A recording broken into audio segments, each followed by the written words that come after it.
Ladies and gentlemen, welcome to the Mind Your Buffalo podcast. This is your host Ravikant, aka the Buffalo Intellectual, and we have a very special guest with us today. Somebody whose work I've followed for a very long period of time, and really looked up to the one and only Sumit Samos. He needs no introduction in these online Ambedkarite anti-caste circles.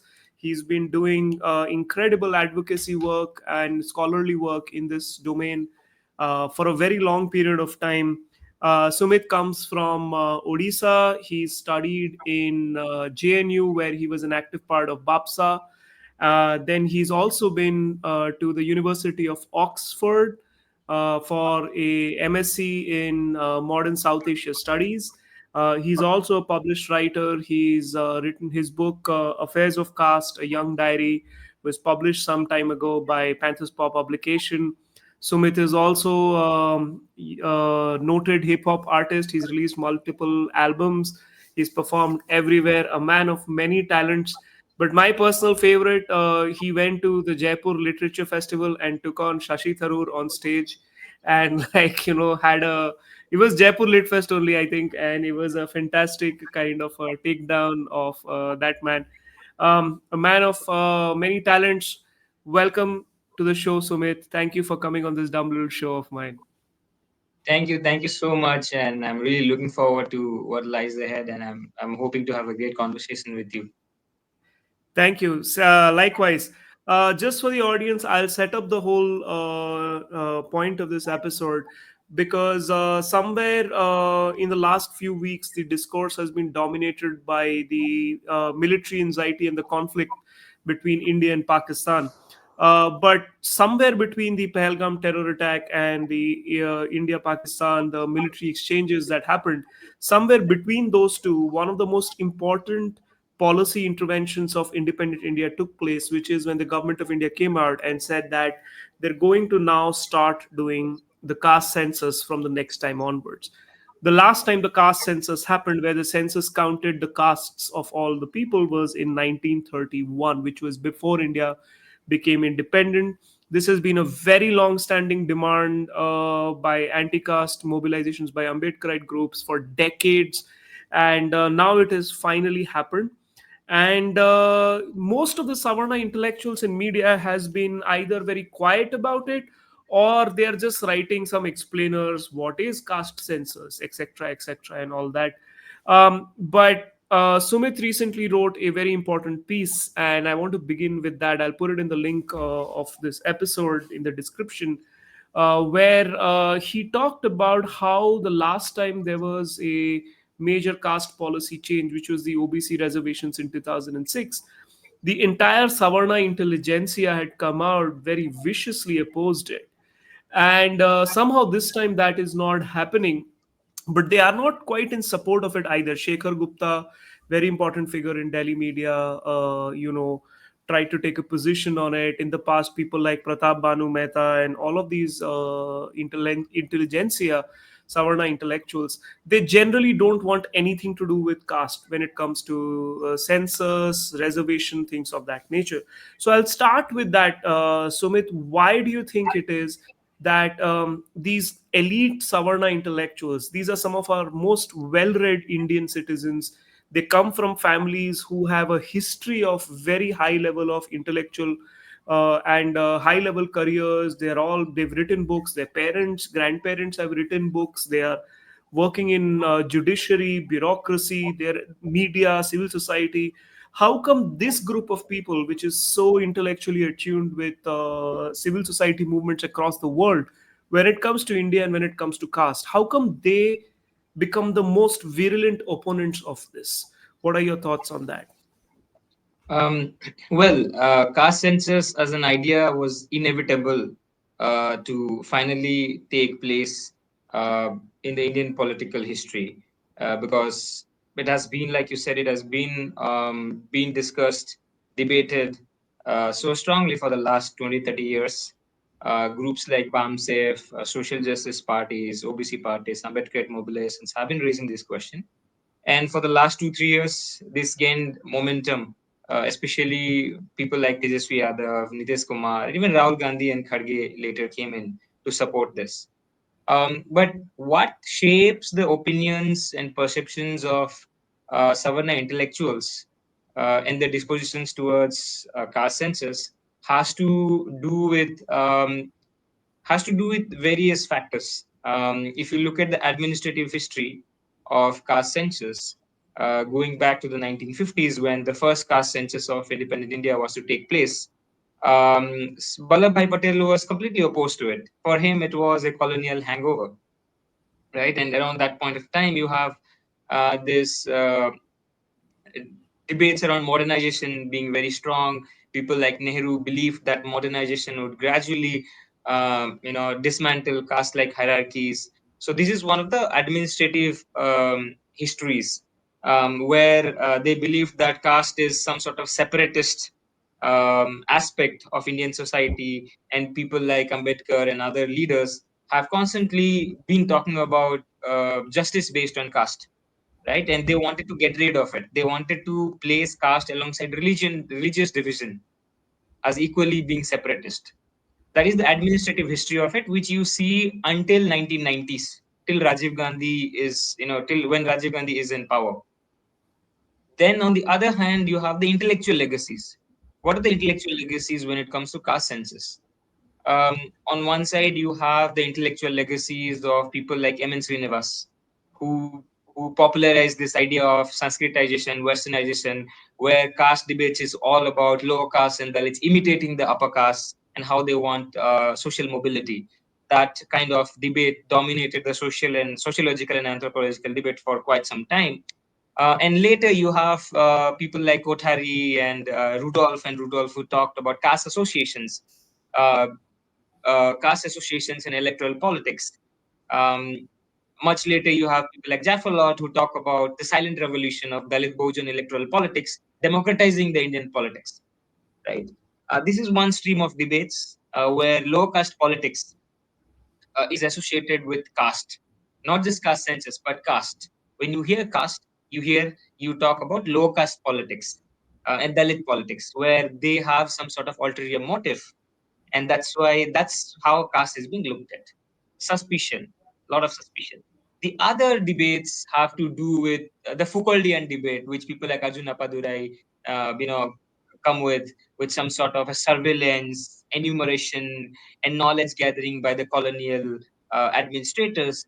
Um, but and uh, that shits well with even with the nationalist arguments of how caste was very fluid, and but it was consolidated because of the census categories. That is the second stream of intellectual legacies, and the third is like we spoke about the Nehruvian legacy of the economic criteria being the most paramount when it comes to determining the shape of India later. Any sort of policies, and people like David Moss have spoken about it quite often as to how caste is being evaded in public policy in India for so long.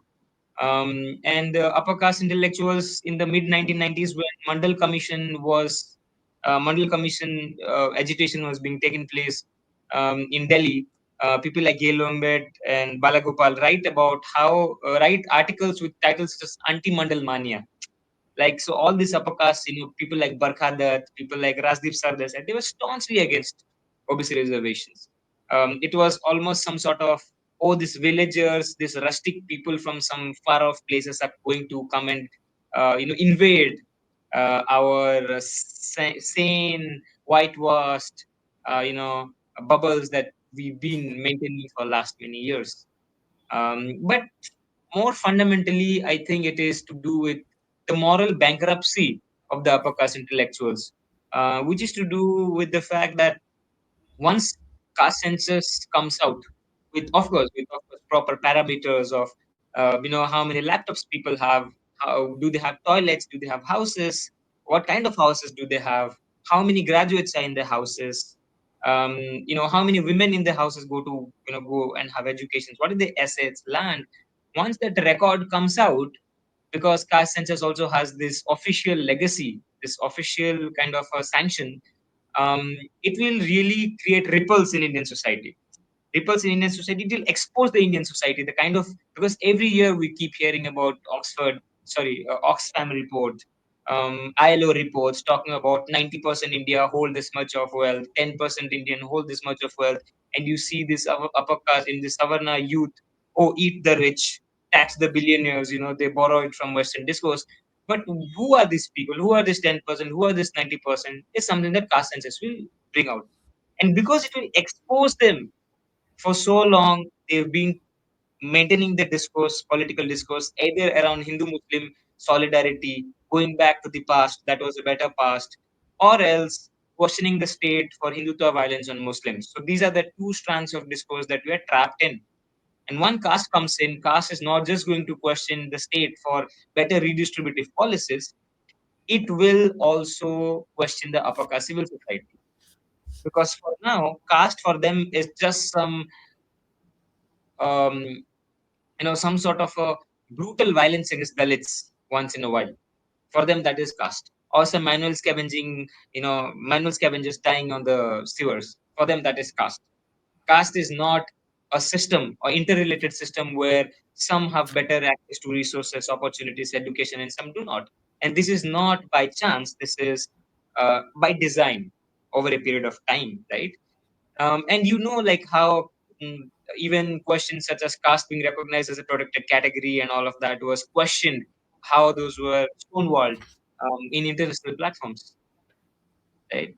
So these are moral bankruptcy because it's going to expose them. No, that's a very interesting point because you've raised actually these two or three legacies. One of the big problems that we face as academics, because academia, I feel, uh, in modern South Asia or in India specifically, because India dominates South Asia academics. Any forum that I've gone which says South Asia, it is 80% Indians only, and out of those 80% Indians, like 99% are like Savarna, upper caste, Brahmin, caste. Now maybe some Banyas are also in that space. But academia is so fully like a Savarna echo chamber. It almost becomes difficult to talk about caste in any other form except, like you said, like atrocity or manual scavenging in its most brutal form. But caste as a way of social stratification, like Savarna castes, nobody is talking about. Like how Brahmins, kuls are reproducing caste through, like, what is their Sanskritization? What are they aspiring for? The critique of MN Srinivas is like, lower caste aspire for upper caste. So then why are so-called upper castes, like, what is their aspiration for? Is it something else? I don't think these are questions that Indian academia has asked. But I want to kind of probe one step further on this. You called it intellectual bankruptcy, right? What do you think, where do you think this intellectual bankruptcy comes from? Because these are also people who are going to some of the finest educational institutions, places in India like JNU, and now even places like Ashoka University. They have collected some of the most well-read academics who have gone to some of the most prestigious institutions. You yourself went to Oxford. You must have met like so many Savarna academics in Oxford, who are in the middle of some of the best universities. At some point, that tradition of academic questioning, critical reasoning, like, how come we don't even see like a small percentage of Savarna critical thinkers? Why is it that an Appadurai or, like, a Spivak will only theorize a certain way and not in another way? Like, what do you think is happening in that sociological formation? When I said intellectual bankruptcy, I also talked about moral bankruptcy, right?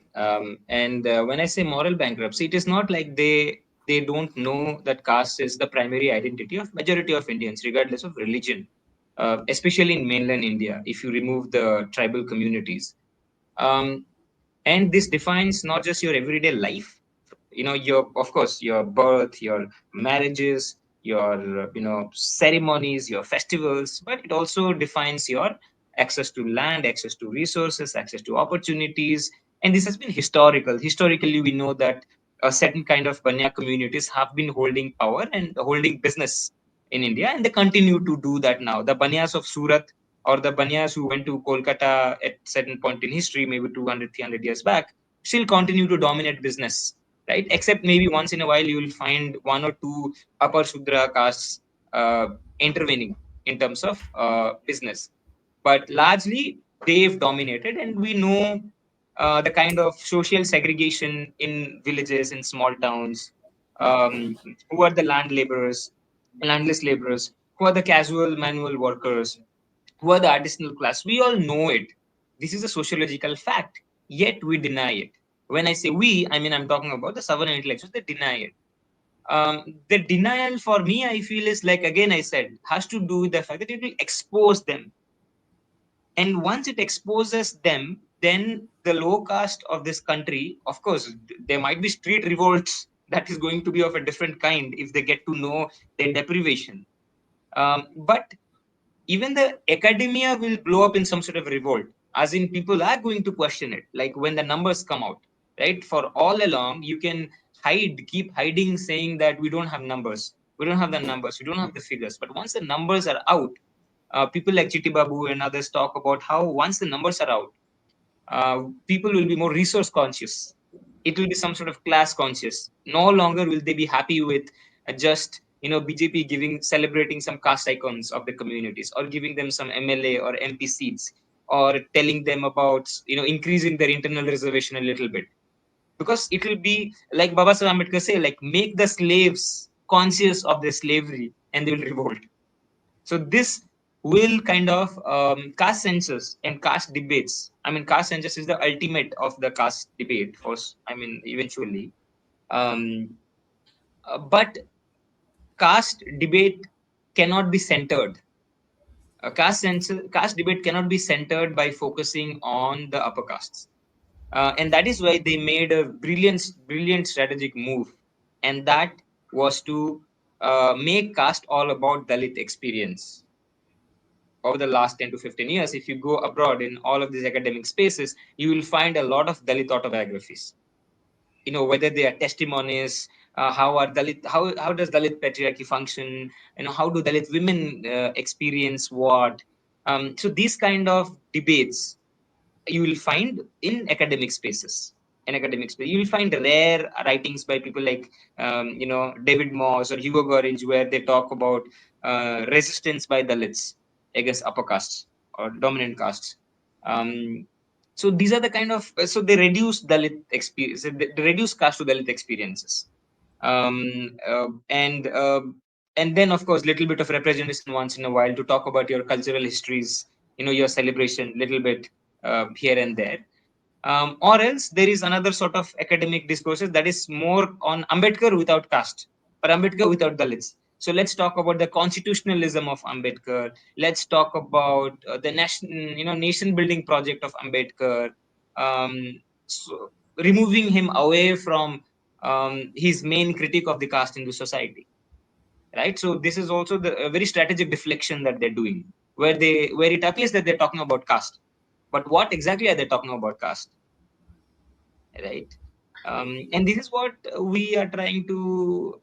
This is what we are opposing. This is what we are trying to move away from, and create a discourse where caste. We are saying that caste is an interrelated system where there are highs and lows. There are those who have more and those who don't have, and this is not by uh, chance. This is by design, is what we are arguing. And how has it been designed? What changes have been taken place over the last many years? Was once caste census comes in, we'll be able to know that better. It's a fantastic point, actually, Sumit. That when you say that caste experience has been reduced to like a Dalit experience, I remember I was called for a talk by one of our Ambedkarite student groups in Azim Premji University, and after the talk, like one Savarna, I don't know, he was a professor or a student, asked me a question about like Dalit queer identity or something like that. And I didn't answer the question, I just responded it with a question of my own, that like I've always heard like like Dalit queer or Dalit feminist. I've never heard Banya queer, I've never heard Banya feminine. Like वो formation क्यों नहीं है, like why are we not discussing that as a question of like this intersectionality. Why is intersectionality always situated? Because I think many thinkers, even Rahul Sonpimple was saying that, like, caste is an upper caste problem. It is a creation of upper caste systems. So there is almost like there's only two forms of knowledge which are coming from the upper caste systems. Either they bring out their, like, self mythologies, where everything is glorious, and how they are, like, they just stop short of saying they're genetically superior. Actually, on Twitter nowadays wo bhi mil jayega. Somebody will come and say we know math better and things like that. But that hyper glorification, when you look at critical studies, as an absolute absence. There's hardly any PhDs, books, or any of them, anything written on these cultures. Which is why I think I wanted to also kind of ask about this one nuance about the caste census, which I think there is a strange silence on. Like, which castes will we be counting? Because we are already counting the SC STs. So the idea of a caste census then becomes is, okay, we'll just add count OBCs, or are we also going to count the savarna castes? Are we going to count how many banyas, how many brahmins, how many percentages of those, and then connect it to, like, these policy discussions? So how do you think, like, what if they eventually work out a system where they do it only with OBCs, and the savarna cohort is just flattened into one general category? Like, what do you think about that? Yes, for now, even in the population census or even national sample survey, if you see, in national sample survey, OBCs are counted. In population census, of course, OBCs are not counted. But in either of these, you do not have a proper caste-wise numbers of the OBCs or SCs. You largely have a group, like a whole group-wise numbers you have. So we do not have a group-wise data. Now that sort of like only adding OBCs was tried in at around 2010, and many people in the Congress thought that okay, we'll only count OBCs, but and there are going to be efforts. There is a book by I think I forgot the name of the person who wrote it, Trinia Vidartil, I guess, caste counting. She has spoken about the kind of deflections that took place post 2010. And this was one of the deflection that only OBCs are going to be counted and not upper castes, right? Am I audible? Okay, we're back. Yes. Am I audible now? Yeah. You were mentioning this book that you were just talking about. Yes, I was mentioning this book by Trinia Vidyarthil, that upper caste politicians and executives in this country are capable of doing any mischiefs, and they've tried it in 2010. People like Chidambaram have tried it, where in the parliament when there are debates about caste census, people like Lalu Yadav or Gopinath Munde or Sarad Yadav would talk about caste census. People like Chidambaram would come and bring in technicalities, and once you start technicalities, what can a Lalu Yadav do? How can a Lalu Yadav talk? These people will talk about methods and techniques and accuracies and integrity, all of these words. And these words people like Chidambaram did. And then they try to move that to BPL surveys. But some of the surveys are done by rural development and urban development ministries. They do not have the backing, a sanction of the 1948 Census Act. And if you don't have the Census Act sanction, it does not have any sort of legislative imperative, right? So we need to also make sure that the 1948 Census Act is amended, where caste census has to be compulsory every census, whatever census comes. And so I'm pretty sure they're going to do that. That only count the OBCs. And the other thing that they're going to do is they're going to count the failures of the 2011 socioeconomic caste census, where some 46 lakh caste names where came out is what they say. But what they did was that outside of SC and ST count in the socioeconomic caste census, they also gave options for others and other castes. And so when you do this other castes and no castes, of course there's going to be a whole lot of numbers. So we also need to make sure that there are already established caste lists and drop down menus where subcasts, clan, surnames are going to be counted, and that has to be better systematized. And enumerators have to be trained with that, and we need to have expert committees.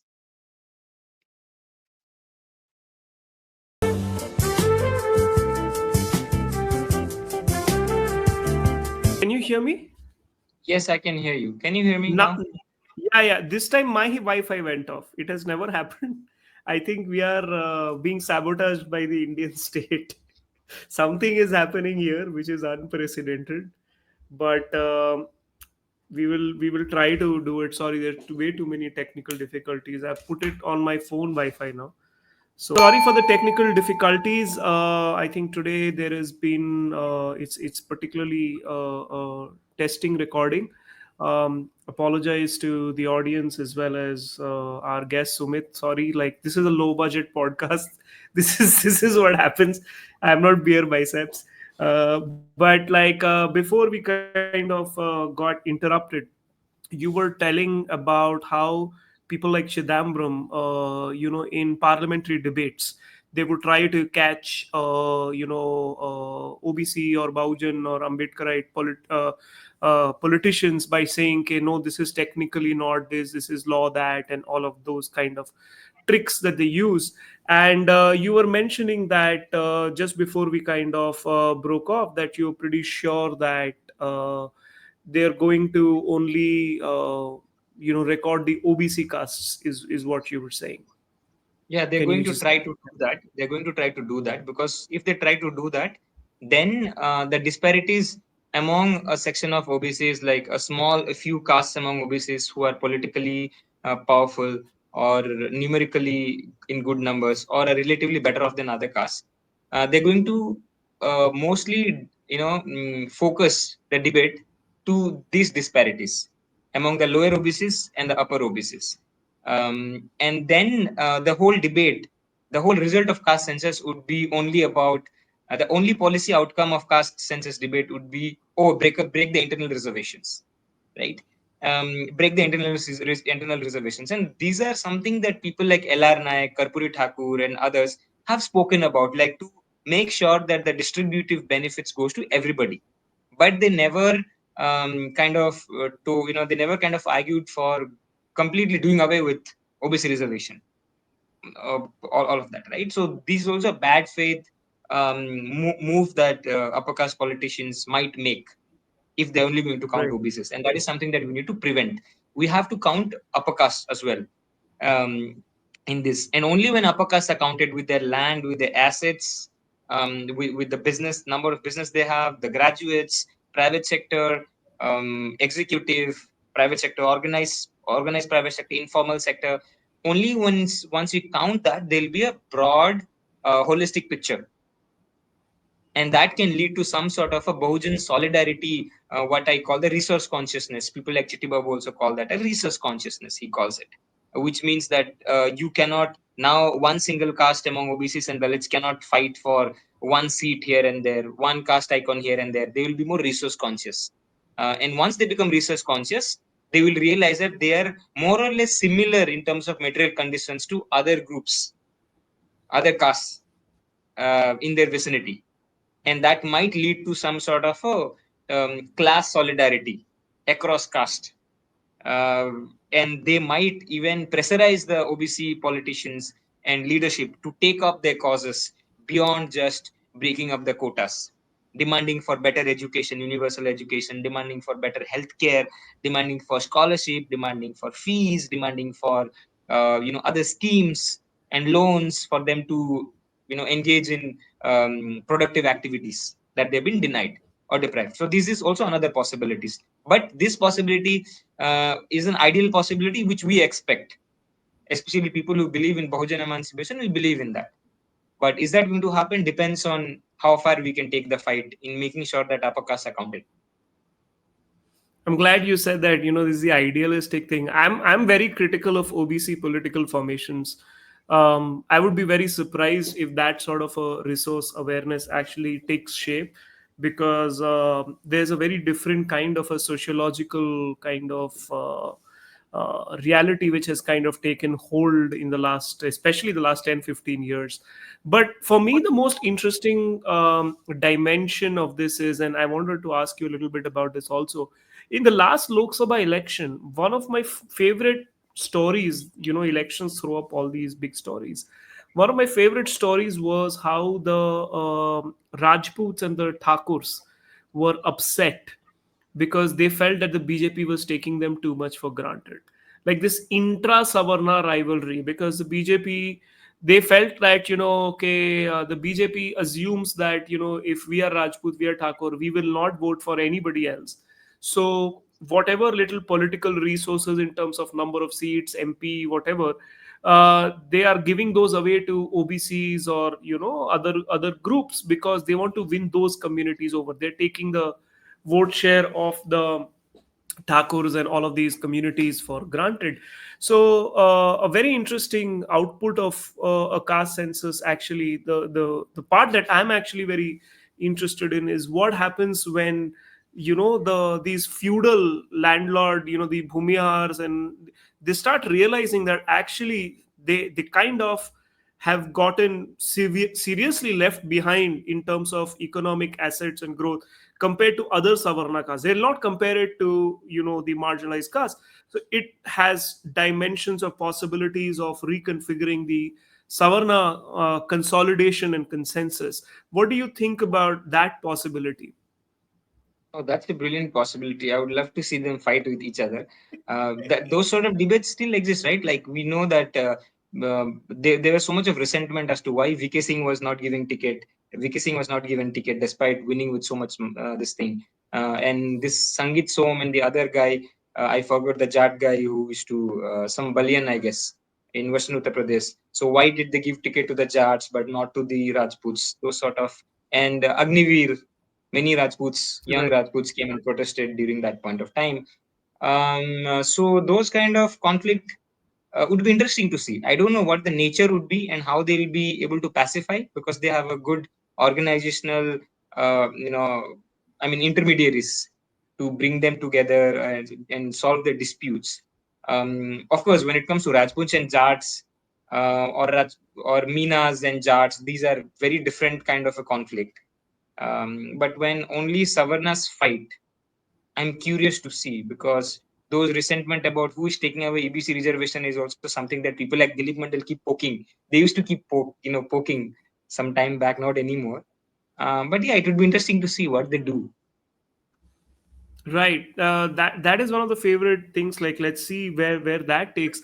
On that note, I also wanted to kind of ask you your experience. You went and spent some time in Oxford.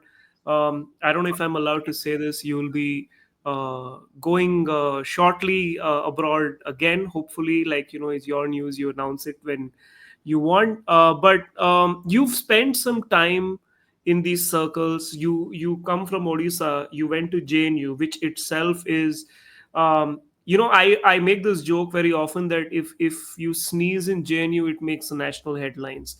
Like everything from what a professor says or what a student leader says. So it's a very high voltage kind of a intellectual environment. And then from there you went to also Oxford, where there's a very active, that Oxford, Cambridge, London circle of um, South Asian studies scholars. Last year I was in London for the British South Asian conference, where almost every Indian presenter was studying in Oxford, Cambridge, or one of the London colleges, and they all came from very elite Savarna backgrounds and in that nature. So, like, I was there for only 1 or 2 days, and I met them at a conference. But like, you would have been with those personnel. And just to also let the audience know, you were quite active in the political circuit, in mobilization in those campus. You were also very actively trying to do events and things of that nature. So what was your experience with your politics in those environments, trying to talk about South Asia from a caste lens without, as you say, centering it on personal trauma stories, but as a caste, as a thing? Like, Like, were they receptive to that kind of theorizing? Were they pushing back? Were they delegitimizing it? Were they excited by it? What moves in those upper circles? Let us know. So when you talk about universities like Oxford or Cambridge, most of the students, Indian students who go there, come from legacy families, like legacy families from metro cities in India. And for them, the reason they go to study in these places for most is a status reproduction. That their parents have some status, they want to reproduce it. They want to distinguish themselves from everybody else. They and I knew from the very beginning that my world and their world is very different. I come from a place where I know what a ward member is, what a block development officer is, panchayat elections में क्या होता है, इंदिरा गांधी आवास योजना क्या होता है, वो मेरे को पता है. So I knew that these people are far away from all of this. Forget about village, rural and urban difference. Within Delhi, they might not know certain localities which is far away from them, right? Um, in terms of their social circuit, they speak the same language, they speak the same language in terms of the poets they read, the movies they watch, the jargons they use, the kind of political understanding they have. It's very similar because everybody is coming from Delhi. So at best, even the middle class who study in these Delhi universities, you have some Faiz Ahmad Faiz poetry, two three articles from the Wire, some street theaters, and little bit of Apurban and little bit of Nivedita Menon you sprinkle, and then some contemporary moments like borderland, because CA protest was happening, so a lot of discussions were happening around Assam. A little bit of Hindutva, right wing nationalisms are growing all over the world, and then a little bit of sustainability and development. So these are the kind of themes that they love talking and discussing about. Whereas I was coming from a place who I was coming from the real India, so to say. I won't, sorry, I'm not quoting Veer Das here, but I come from the real India, where we know the real life of what happens every day, and we cannot hide it under some random themes. We have to talk as it is. Um, so I knew that there was a difference in terms of what I'm speaking and what they're understanding, and what they're speaking and what I'm understanding. For them, they were they were indifferent to it. They knew that Sumit is somebody who is very strong, very vocal. He's an activist. He will be speaking about this question, so they were indifferent to it. So there is also another tactics. When you cannot be antagonistic anymore because you know the opponent is strong, then you become indifferent. So they become indifferent. So for them now, once they go to Oxford and Cambridge, it's all about being desis. Let's go and dance Bollywood dance, wear kurta and salwar and kameez. Let's celebrate Ganesh Puja and Holi.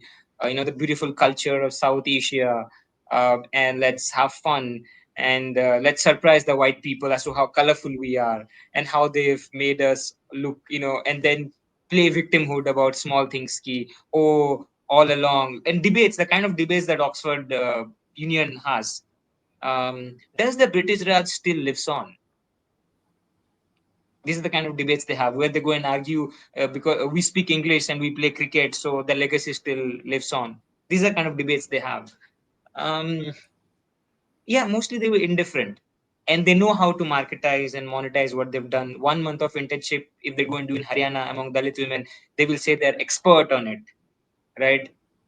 They might go and work with John Drays in Jharkhand for 2 weeks during summer vacation, because in LSR and St. Stephens, they tell them that go and do this. In BA first year and second year, they will market it in their CV as changing the rural governance, right? And they go and do their masters or whatever course they do, and post that they will come and work in Jebal, right? Or Deloitte, wherever they go and work. So it's some Pari. sort of a, वो बोलते हैं ना कि जैसे ब्राह्मणों का एक होता है कि चार like you have the, when you're child, you go and do something, then you have the grihastha, then you have the vanaprastha, like 4 phases of life. So these are 4 5 phases of life, and they know what to do when. So these are the kind of people that I met, and I always knew that Kufir also says that our world will never converge. and not just in terms of academic understanding or political understanding, but in real life as well. You know that they will go somewhere else, you will go somewhere else, and that has happened. Um, yeah, Right. but I was aware of it. No, but I completely 100% agree with you, and I was very enjoying your summary of that kind of an academic, because I'm so frustrated because a lot of these people, they study in UK, West Europe, or US, and they're all doing, like, like you said, borderland or food studies or digital humanities used to be like a very big name, and sustainability and kuch bhi aise, and they will come back, and they're the most banal, insipid, bland, intellectually vapid people. And they're not like, they'll come and talk about like Foucault and like Gramsci, but in their own university they can't speak for the informal labor of the staff which cleans their own office space. They will not speak for, the program office people and things of that nature. Their entire performance is for the students, and like it is a very modernized gurukul in that sense. I completely agree with you in that fully. I just They also feel like, huh? don't have the historical What? burden like people like we do. We have a historical burden. What Kanchanam Saab would say, give back to the community, pay back to the community. We know that if we don't speak, if we don't write, then nobody else is going to write about the conditions of our community. We have to give back. So they don't have any sort of burden of that sort. And hence, they don't have that. They can pick and choose anything they want. Like, when they were kids, Right. upper caste kids, when they in their houses, they will pick one toy or the other. मेरे को Spanish सीखना है तो कल मेरे को guitar सीखना है, नहीं तो कीबोर्ड सीखना है, मेरे को कुछ नया सीखना है, सो इसलिए कुछ नया मेरे को सीखना है। आज मेरे को सस्टेनेबिलिटी हो गया, अरुणाचल अरुणाचल प्रदेश में जाके मैं कुछ ट्राइबल वुमेन के साथ कुछ हेरिटेज का प्रोजेक्ट कर लेती हूँ, और मन नहीं किया तो मैं वाटर एंड गवर्नेंस जाके पढ़ लेती हूँ कर्नाटका या तमिलनाडु में। So anything works.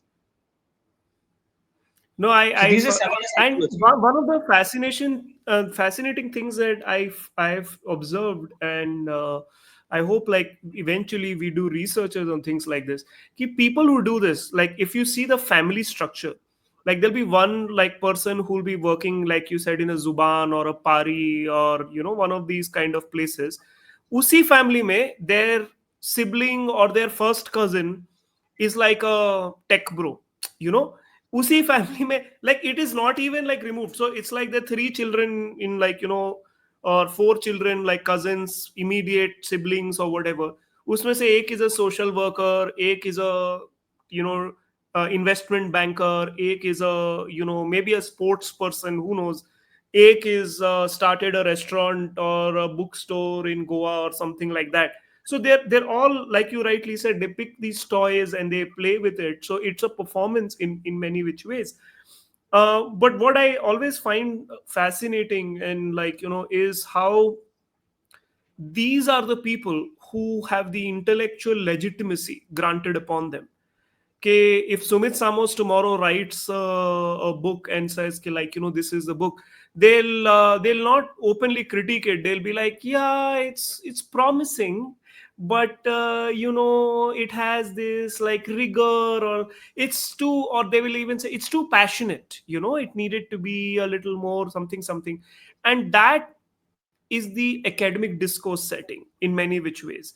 And it's something that I have struggled with in my academic career. Meet so many of our young scholars from the community. They go to universities and they're absolutely confused by these professors, because in your research paper, they will tell you that your writing style is too journalistic, and too personalized. To me, they will say your writing style is too dry and there is not enough personal touch. Now we are both sitting in the hostel room wondering kya karna hai, right? uh, as someone who's been active in student politics, who's seen all of this, do you see this shift? Do you see this academic discourse agenda setting, this wall? I feel Savarna Academia is a last bastion of Savarna protectionism. Everywhere else, the courts and the academia is the last bastion. Everywhere else, some amount of diversity has happened. do you feel that there is any kind of an intervention possible in Savarna academia? And just to link it to our discussion on caste census, uh, if the caste census is taken to its logical conclusion, which is reservations in private universities, does that then create space for it? Do you see that happening? Well, I think any sort of intervention in a Savarna academic space is going to come with a lot of unseen, um, emotional and psychological violence. Because it is not like, it is not like you can set up a court or a police and then protect the Dalits from facing violence by some dominant caste. These are emotional and psychological violence for which you do not have the language to articulate, and hence many people might internalize it as their own failures. And academic Savarna academia is a very constraining space. It is a very constraining space because it removes your soul out of yourself. You have to write and speak in a certain Savarna way. You have to use certain words. I know a lot of Dalit Bahujan people who write and send their abstracts to me, and I feel that they are trying so hard to write like a Savarna, trying so hard, and that kind of takes away the essence of their writing.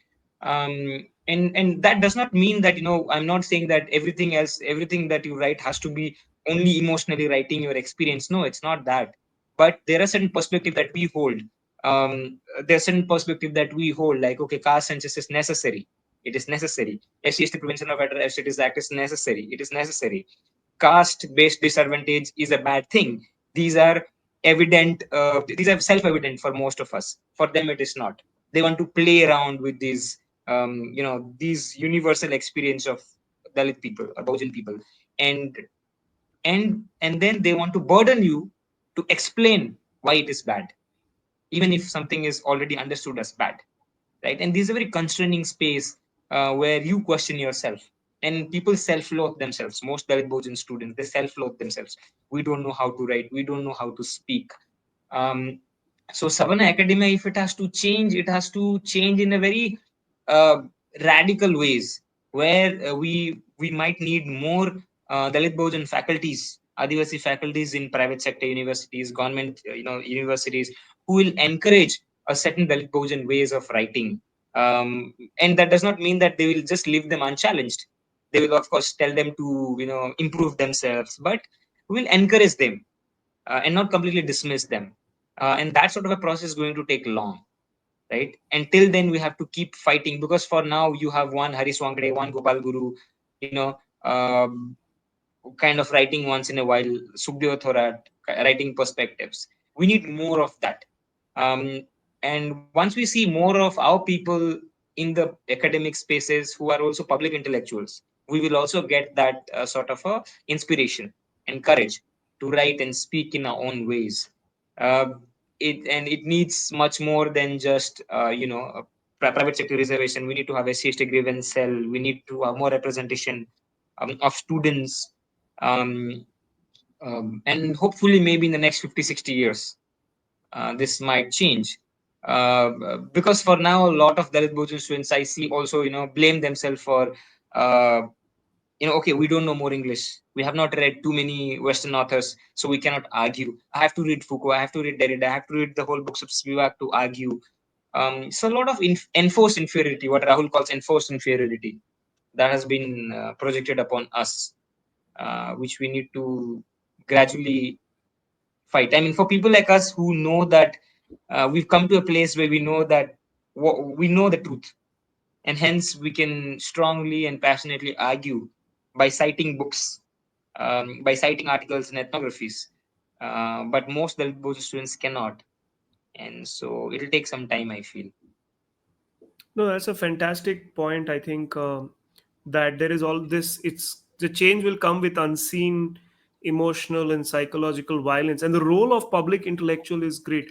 I must tell the audience, like I started talking about caste very late in my life. Like I think around 2020, 2019 is when I was moving, and it was actually Sumit's work, because I think that time you used to do these Insta live recordings, and it Yes. was I think COVID era, and you were like It was a fascinating archive because every night, like at 7 p.m., Sumit would call somebody and there would be like a 1 hour discussion. And it was so fascinating for me to hear, because before things like that, like it was your work and there were some other people who were like, I saw a lot.